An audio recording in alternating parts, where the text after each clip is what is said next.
అత్యాధునిక labs, international collaborations, advanced placements. మీ dream career ని రీచ్ అవ్వడానికి మీ best choice Godavari global university. One still has not got the answer sir. Shiva లాంటి సినిమా తర్వాత శివ అసలు కాస్టింగ్ జరిగినప్పుడు అంటే వెన్ యూ లుక్ బ్యాక్ ఆ రోల్కి మీరు బాగున్నారని కదా మిమ్మల్ని తీసుకుని ఉంటారు. అంటే హ్యాండ్ పిక్డ్ కదా ఆ రోల్ క్యారెక్టర్స్. నేను ఇక్కడ అంటేనమ్మా let me take it in this way పాజిటివ్గా. Shiva came in 89. అవును, మా పెళ్ళైంది 89. 90 నుంచి మెల్లిగా ఇండస్ట్రీ తరలి ఇక్కడ రావడం జరిగింది. అవును. ఆ దీంట్లో ఏంటంటే అప్పుడున్న పెద్దలు they put certain conditions or norms saying that ఇక్కడున్న వాళ్ళని యూ ప్రిఫర్ దెమ్ అని. సో నాకు వ్యక్తిగా నేను ఇక్కడికి షిఫ్ట్ అయ్యే పరిస్థితిలో లేదు. ఎందుకంటే అంతకుముందే ఒక దగ్గర ఒక 6 నెలల్లో 7 నెలల్లో ఉంటుంది. నేను అక్కడ చెన్నైలో ఇల్లు కొనుక్కొని 6 నెలలు ఉన్నాను నేను. సో ఆ ఇల్లు వెంటనే అమ్మేసుకుని నేను ఇక్కడికి రావాలంటే ఆ ఇల్లు అమ్మాలి. అవును. దాని మీద కాస్త కొద్దిగా అప్పు ఉంది. సో అప్పు తీరిస్తే కానీ నేను అమ్మలేను. సో ఈ పరిస్థితుల వల్ల వన్ బై వన్ నన్ను రోజుకి ఒక్కొక్క మెట్టు వెనకాలకి లాగేసింది. సో నేను షిఫ్ట్ అవ్వలేదు. ఒక ప్రదేశం వదిలేసి ఒక ఫ్యామిలీతో ఇంకో ప్లేస్కి షిఫ్ట్ అవ్వాలంటే సామాన్య విషయం కాదు. అందులో అక్కడ నాటుకుపోయి అంతకాలంగా అవన్నీ వదిలేద్దామా, నాటుకుపోవడాలు ఇవన్నీ వదిలేద్దామా. ఒక మామూలు మన ఇందాలు మాట్లాడుకుని ఒక మధ్యతరగతి కుటుంబం ఆర్ లిటిల్ అప్పర్ క్లాస్ దీని మీద అనుకుంటే, అండ్ మధ్యతరగతి అంటే మళ్ళీ మీరు సార్ పేరు తీసుకొస్తారేమో, అందుకని అది కాకుండా దీని నుంచి ఇక్కడ బయటికి రావాలంటే ఇట్స్ వెరీ డిఫికల్ట్ థింగ్. నేను అది చేయలేకపోయానమ్మా. సో ఆ దీంట్లోని నేను ఏమైనా మిస్ అయిపోయి ఉంటాను అది కూడా అలా అనుకుంటా. Let us take it like that. So ఆ దీంట్లో ఐ మిస్డ్ ఇట్. ఎందుకంటే అప్పటికేమైపోయింది, అప్పటిదాకా నేను పనిచేస్తున్న దర్శకులందరూ వాళ్ళెవ్వరికి డైరెక్షన్ ఛాన్సెస్ రాలేదు. కొత్త క్రాప్ ఆఫ్ డైరెక్టర్స్ వచ్చేసారు, న్యూ క్రాప్. సో వాళ్ళందరూ they were preferring artist here. వాళ్ళకి ఆల్రెడీ ఉన్న సర్కులు తెలిసిన వాళ్ళతో దే వర్ మేకింగ్, అండ్ ఆ సినిమాలన్నీ సక్సెస్ఫుల్గా వెళ్తూ ఉన్నాయి. So the trend change. అది ఆ దీంట్లో నేను ఫిట్ అవ్వలేదు. లేదు సుధాకర్ చేత ఇది చేయిద్దాం, పిలిపించండి అనే పరిస్థితి రాలేదు. దేవర్ సమ్మన్ అదర్స్. శివ బాగా ఎంజాయ్ చేసి ఉంటారు కదా సార్ ఆ షూటింగ్. కరెక్ట్గా అంతా if you take the entire average age group of అందరూ, ప్రొడ్యూసర్స్ కానీ, డైరెక్టర్ గారు కానీ, కెమెరామెన్ గారు కానీ, we would all be around 25-26 years average తీసుకుంటే. సో ప్రతి ఒక్కరూ వారి కాలేజ్ అనుభవం, వారి కాలేజ్ ఎక్స్పీరియన్సెస్, చిన్న ఇన్సిడెంట్స్ అవన్నీ చెప్పేవారు. Enjoyed working with it. Varma గారితో ఎలా ఉండింది సార్ యువర్ జర్నీ? అమ్మా నాకు ఆ రోజు నుంచి ఈ రోజు వరకు చెప్తున్నానమ్మా, he is a person who believed his consciousness. వారి నమ్మకం అది. he was clear, నాకు ఇది చాలు, ఇది వర్కౌట్ అవుతుంది. అప్పుడు ఎలా ఉన్నారో ఇప్పుడు అంతేనమ్మా. దట్ గట్ ఫీలింగ్తో he was the same. నాకు వారిలో ఇంత మార్పు కూడా నాకు అనిపించలేదు. ఆ రోజు ఎలాగున్నారు, this is okay, this is perfect, workout అవుతుంది. ఇవాళ అంతే. సక్సెస్ ఫెయిల్యూర్ పక్కన పెట్టి ఆ రోజు ఆయన ఇది సక్సెస్ అవుతుంది అని బిలీవ్ చేశారా లేదా అని పక్కన పెడితే ఆ రోజు అలాగే ఉన్నారు, ఈ రోజు ఇలాగ. సక్సెస్ అయిందా, ఆనందం లేదా. మ్యాన్ విత్ కన్విక్షన్ అమ్మా. అది రైటా రాంగా, మీకు రైట్ రాంగ్ అనిపించచ్చు, ఆయనకి రైటా రాంగ్ అంటే రైట్ అని చేస్తారు. అవును, ఆ కన్విక్షన్ అనేది ఇప్పటికీ అదే ఉందమ్మా. This is what was there. ఆ రోజు వారు ఎవరో ఎవరికి తెలియదు.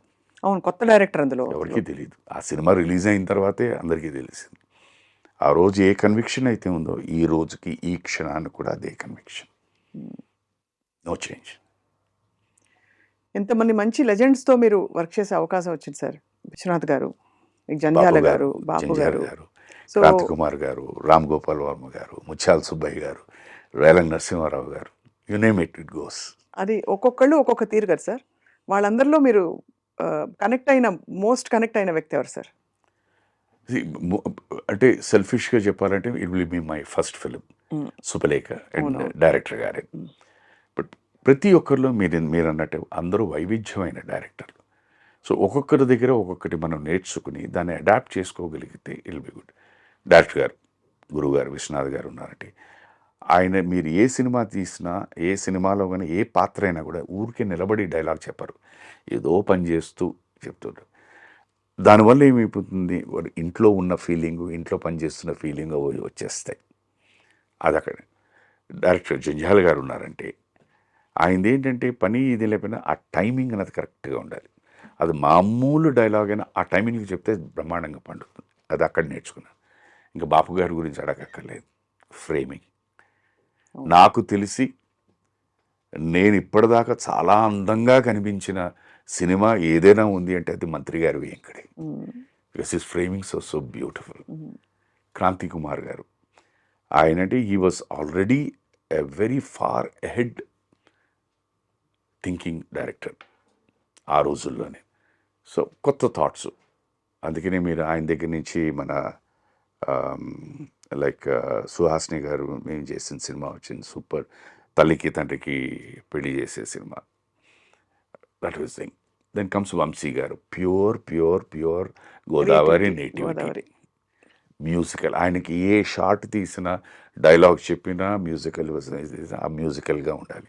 ఆయనకి ఇళయరాజా గారు, ఆయన ఎన్నో సందర్భాలు సుధా తగ్గ ఇలా అలా పరిగెట్టుకుంటా, నువ్వు ఇలా పరిగెట్టుకు వచ్చేకదు, ఇప్పుడు దీనికి రాజాగారు ఇలా ఇస్తారు.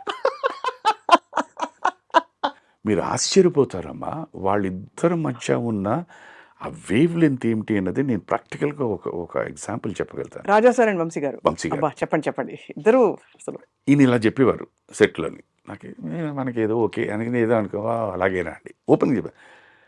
ఒక సందర్భంలో సార్ ఎందుకో ఫోన్ చేశారు, నేను రావచ్చు నైట్ అని. రండి సార్ అన్నాను. ఆయనతో పాటు ఇంకో ఎవరో మ్యూజిషియన్ వస్తారండి. సార్ నో ప్రాబ్లం, ప్లీజ్ కమ్మండి. నేనేమైనా తీసుకురావాలా? వచ్చారు.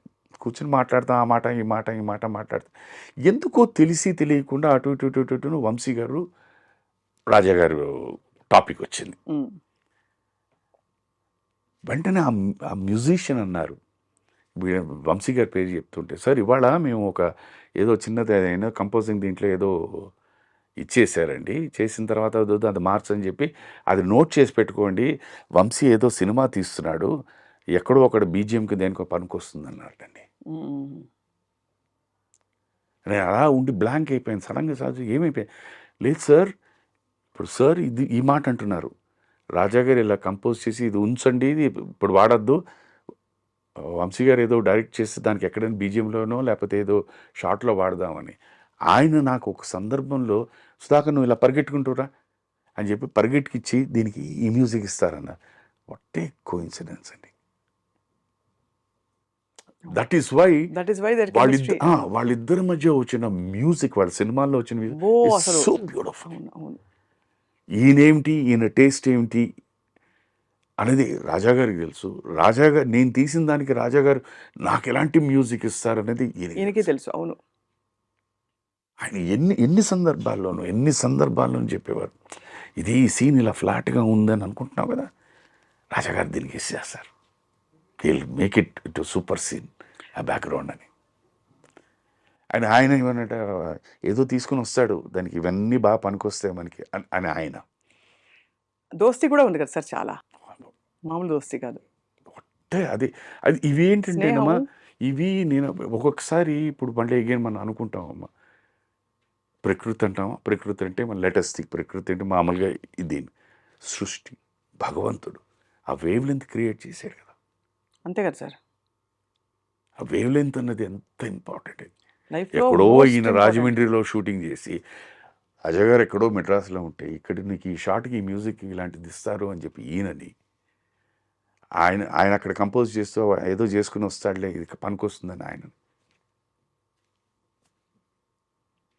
అవి వింటూ ఉంటే మాత్రం దట్స్ సో బ్యూటిఫుల్.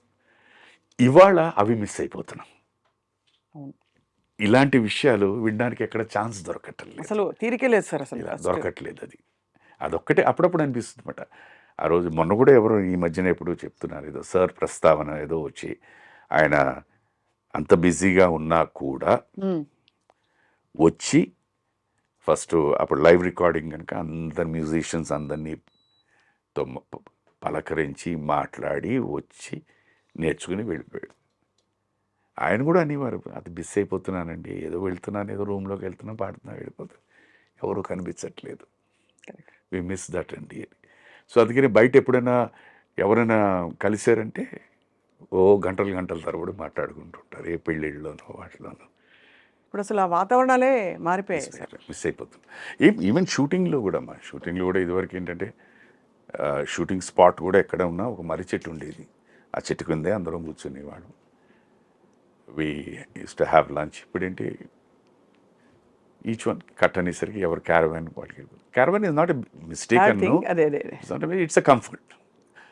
దాంతోపాటు ఏమైపోయిందంటే బహుశా నేను ఎక్కువ ఎలా ఆలోచిస్తానంటే ఈ మొబైల్స్ అని వచ్చిన తర్వాత that is taking you to privacy. Everybody has their own world. So దాంతో ఎందుకంటే every one wants to get cut off, ఎవరు లోకంలో వాళ్ళు